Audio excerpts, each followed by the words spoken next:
Hello friends, welcome to the channel. Today we are doing a very famous poetry by Matthew Arnold. This is a British writer. BA English Honors Semester 4 Paper 10 का part है ये, but this is a very important poetry for all the competitive exams too. Before moving further, please do not forget to share and subscribe the channel. Dover Beach actual में एक place है, एक famous coastal site है renowned for its distinctive white cliffs. अपने white cliffs के लिए जानी जाती है. It overlooks the English Channel and faces the French port city of Calais. तो French port city of Calais और इंग्लिश चैनल के पास है ये beach, Dover Beach. Dover Beach, the poetry was published in 1867. एक lyric poetry है written by Matthew Arnold, first published in 1867 in the collection New Poems. However, जितने भी notes survive करते हैं, the notes tell that composition was done around 1850, but it was published 1867. Matthew Arnold ji के बारे में जानते हैं. एज अ क्रिटिक ये ज्यादा फेमस है. इनका लाइफ स्पैन देखिए 1822 to 1888. Both the end numbers divisible by 11. So आप लोग इजीली याद कर पाएंगे इनका life span. He was an English poet and cultural critic who worked as an inspector of schools too. इनके बारे में कॉम्पिटिटिव एग्जाम में ये भी क्वेश्चन आ जाता है कि इनका प्रीवियस प्रोफेशन क्या था. He work as inspector of schools too. तो ये बात आप याद रखिए. English poet, cultural critic whose work remains amongst the best known of 19th century British poetry. As I told you, Matthew Arnold की सबसे ज़्यादा celebrated poetry है ये. He was a writer, he was an educator in Victorian era. ये poem express करती है crisis of faith. Faith की कहीं ना कहीं कमी नजर आती है हमारे स्पीकर में. The speaker acknowledging the diminishing standing of Christianity, which the speaker sees as being unable to survive the rising tide of scientific discovery. आजकल की जो scientific discoveries की लहर चली है, उसके सामने Christianity और faith थोड़ा सा फीका होता हुआ नजर आ रहा है. So Dover Beach by Arnold is a dramatic monologue, being sad at the loss of true Christian conviction in England during mid-1800s as science seized the minds. Science ने लोगों के दिमाग को जकड़ लिया था. ये वो एरा था जबकि क्रिश्चियन कन्विक्शंस कम होते जा रहे थे. So in essence, I'll say this poetry is nothing but an inquiry. एक introspection है. What it means to be alive. जिंदा रहने का आखिर क्या मतलब है, उसकी एक इंट्रोस्पेक्शन की जा रही है. डोवर बीच एक बहुत इंपॉर्टेंट पोइट्री है, not only for subjective students but for objective, that means for competitive exam students. Lines बहुत बार मैच करने के लिए आती हैं बहुत सारे कॉम्पिटिटिव एग्जाम्स में, जैसे कि यूजीसी नेट या फिर एमए इंग्लिश एंट्रेंस या फिर और बहुत सारे कॉम्पिटिटिव एग्जाम्स. इसको एक बहुत इंपॉर्टेंट पोइट्री माना जाता है और जो भी सब्जेक्टिव स्टूडेंट्स हैं यहाँ पर किसी भी यूनिवर्सिटी के, उनको भी कोई लाइन एक्सप्लेन करने के लिए या फिर पूरी पोइट्री या सब्जेक्टिव क्वेश्चन एक्सप्लेन करने के लिए आ सकती है. तो एक एक लाइन पर बहुत ध्यान दें. Look at the lines. The sea is calm tonight, the tide is full, the moon lies fair. Upon the straits on the French coast, the light gleams and is gone. The cliff of England stand, glimmering and vast, out in tranquil bay. Speaker देखते हैं इस काम सी की तरफ. काम सी को शायद वो रिप्रेजेंट कर रहे हैं लोगों के क्रिश्चियनिटी रिलीजियस बिलीफ के साथ, और टाइड को रिप्रेजेंट कर रहे हैं scientific discovery, scientific view points के साथ. The speaker looks out upon a काम सी को देखते हैं और ऑब्जर्व करते हैं कि टाइड तो बड़े अपने फुल स्विंग में है और मून भी है यहाँ पर. Looking across the English Channel. Looking across the English Channel, the speaker sees the light of the French coast fade away. French coast की लाइट्स उन्हें ऐसे लगती है फेड अवे हो रही हैं. While the cliff of the England का जो क्लिफ है, क्लिफ कोस्ट है, वो बड़ा टॉल और ब्राइट स्टैंड करता है और बे जो है वो बिल्कुल शांत है, बिल्कुल काम है, बिल्कुल ट्रैंक्विल है. Come to the window, sweet is the night air, only from the long line of spray where the sea meets the moon-blanched land. Listen, you hear the grating roar of pebbles which the wave draw back and flinch. At the return up the high strand begin and cease and then again begin with tremulous cadence slow and bring the eternal note of sadness in.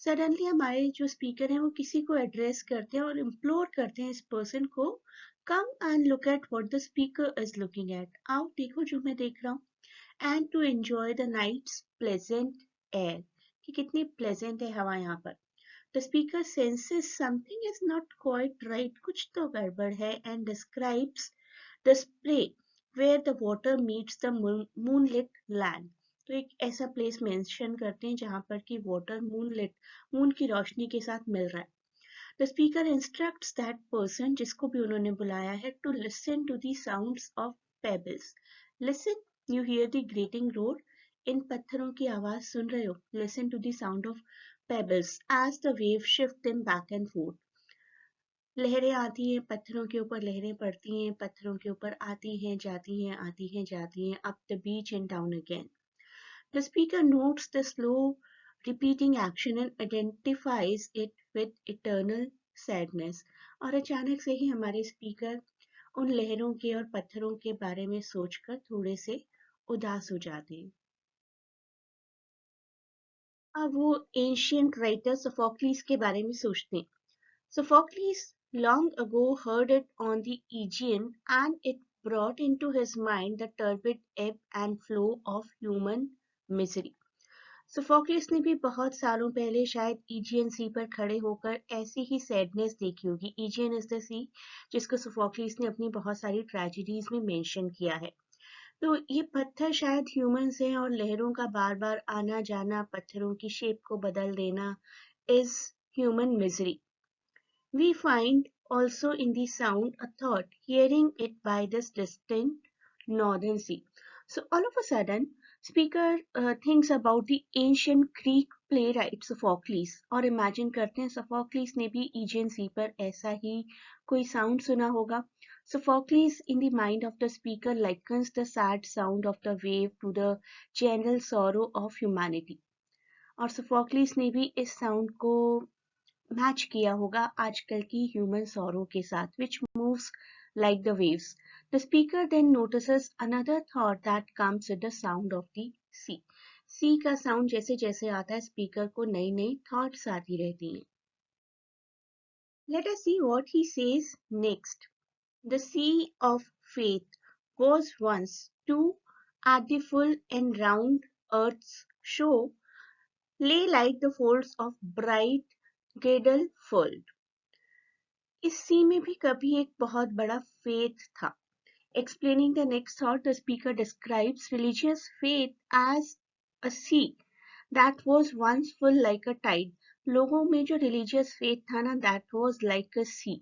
जैसे हमारी अर्थ है अर्थ को चारों तरफ से पानी ने घेर रखा है हर जगह पानी ही पानी है किसी भी लैंड के आसपास तो ऐसा था लोगों का फेथ अगर हम इस सर्कल को लोगों से रिप्रेजेंट करें पीपल से रिप्रेजेंट करें this circle we will represent with faith this circle is the earth and this circle is the water और द सी लोगों को चारों तरफ से फेथ ने घेरा हुआ था जैसे कि ब्राइट गर्डल होता है गर्डल इज गारमेंट जिसको फीमेल्स अपने आसपास ओढ़ लेती हैं उस तरीके का एक गारमेंट है तो जैसे एक गारमेंट होता है जिसको बॉडी के आसपास लपेटा जाता है उसी तरीके से सी हमारे लिए एक फेथ की तरह था जो हर ह्यूमन के आसपास था हर वक्त but now I only here it's melancholy long withdrawing roar retreating to the breath of the night wind down the vast edges bare and naked shingles of the world.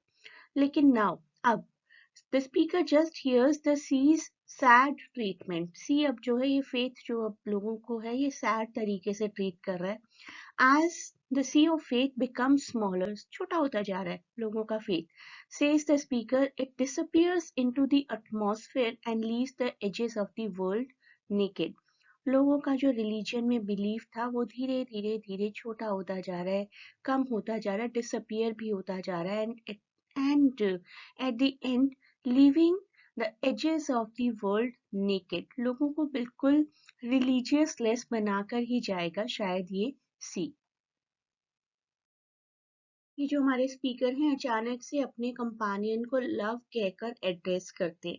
The speaker suddenly addresses the companion as love or state करते हैं desperately that the two of them need to treat each other with honesty and authenticity, कि अब हमें एक दूसरे को बहुत honest level पर authentic level पर treat करने की ज़रूरत है।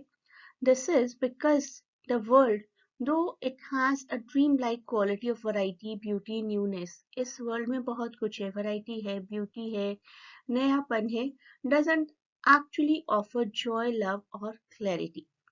बहुत कुछ है, बहुत अलग अलग रंग है इस दुनिया में, लेकिन joy, love और light ऐसी कोई चीज आजकल की दुनिया ऑफर ही नहीं कर रही है। Neither claims the speaker can it provide certainty, peace or relief. ना ही कोई certainty है किसी चीज में, ना ही कोई peace है, ना ही कोई relief from pain है। The speaker then compares their collective situation to standing on a flat and dark piece of land. ऐसा लग रहा है कि किसी बहुत डार्क जगह पर, किसी dark flat sea piece of land पर खड़े हैं and are caught up in the chaos of fighting. लोग सिर्फ स्ट्रगल कर रहे हैं, सिर्फ फाइट कर रहे हैं और सिर्फ आर्मीज प्रिवेल कर रही हैं हर जगह पर। Here battles are taking place between unknowing group continue under the cover of darkness. पूरा वर्ल्ड जो है वो एक विनाश की तरफ बढ़ रहा है धीरे धीरे and people are just struggling, fighting and armies are prevailing everywhere. I love, let us be true to one another, for the world which seems to lie before us like a land of dreams, so various, so beautiful, so new, hath really neither joy nor love nor light, nor certitude nor peace nor help for pain, and we are here as on a darkling plain, swept with confused alarms of struggle and flight, where ignorant armies clash by night. Let us go for gist and theme of the poetry.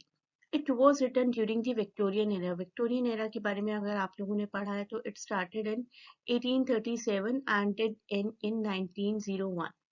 उसी era के poet थे और poet के साथ साथ critic भी बहुत अच्छे थे।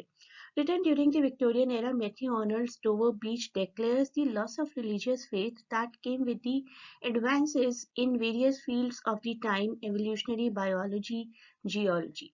बहुत सारे लेवल पर बहुत सारी एडवांसमेंट्स हो रही थी, even railways did enter in the whole world during the Victorian era.